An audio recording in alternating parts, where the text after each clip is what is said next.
Hello and welcome to the second video lecture of Sales and Retail Management Marketing Specialization Semester 6 Module number 1. In today's video lecture we are going to have an introduction to retail management.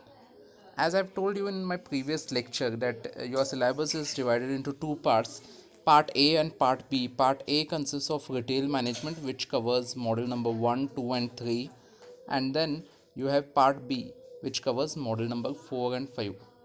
So let us start. Now, what do you understand by retail?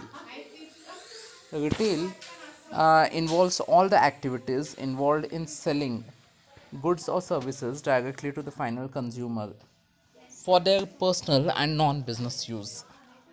Now, what do you mean by this? Is that anything or anyone who sells products or services directly to the end user, that is, whoever is purchasing with an intention to consume the product and not to resell it, are consumers. So, who is selling, anyone who is involved in selling goods and services to the direct final consumer for their personal and non-business use, that is consumer will be using for their personal use, they are not reselling it, and it is not for non-business use, then such kind of activity is known as retailing.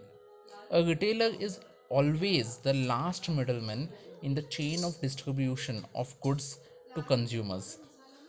In the distribution link which we have seen, or the supply chain, first the goods are manufactured by, suppose if it is a physical good, it is manufactured by a manufacturer, then it is given to the wholesaler, then it comes to the retailer, and finally it ends up with the consumer who purchases the product from the retailer. So wherever you see in any distribution channel, consumer is the retailer is the final link in the distribution channel, and he is the last person who comes in contact with the final consumer. He is the link between the wholesalers and the consumers. So, who is the retailer? Retailer is any individual or business whose sales come primarily from retailing business. So, the most of the revenue that it generate, that is 80 to 90% of the revenue that they generate, come from the activities involved in retailing. So, when we know about this, can you name a few retailers which are operating in India? Think for a couple of seconds. Retailers. Okay. Any kirana shop that you see, any medical pharmacy that you see around you are all part of retailing.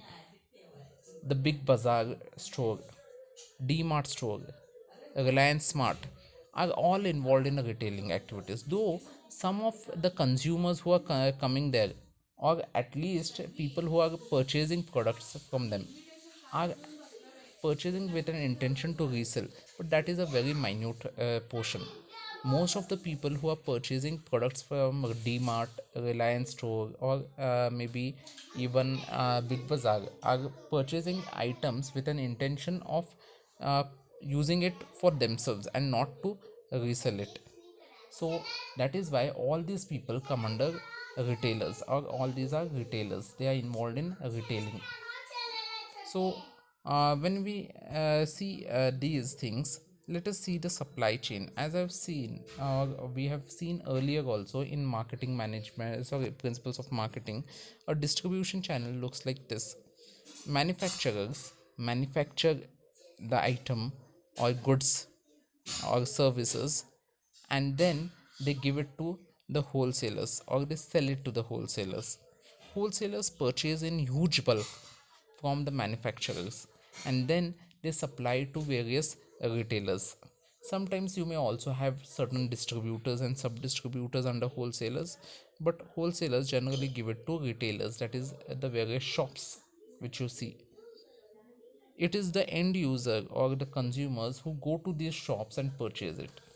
For example, suppose you are preparing tea at your home and you need sugar for it. You'll not go to the sugar mill to purchase it where it is manufactured.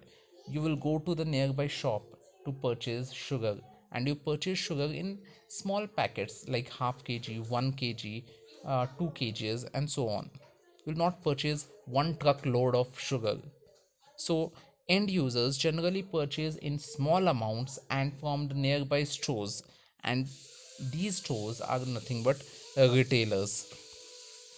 So with this, I hope you have understood little concept about retailing. We end today's lecture. If you have any difficulties in understanding this, you can always contact us.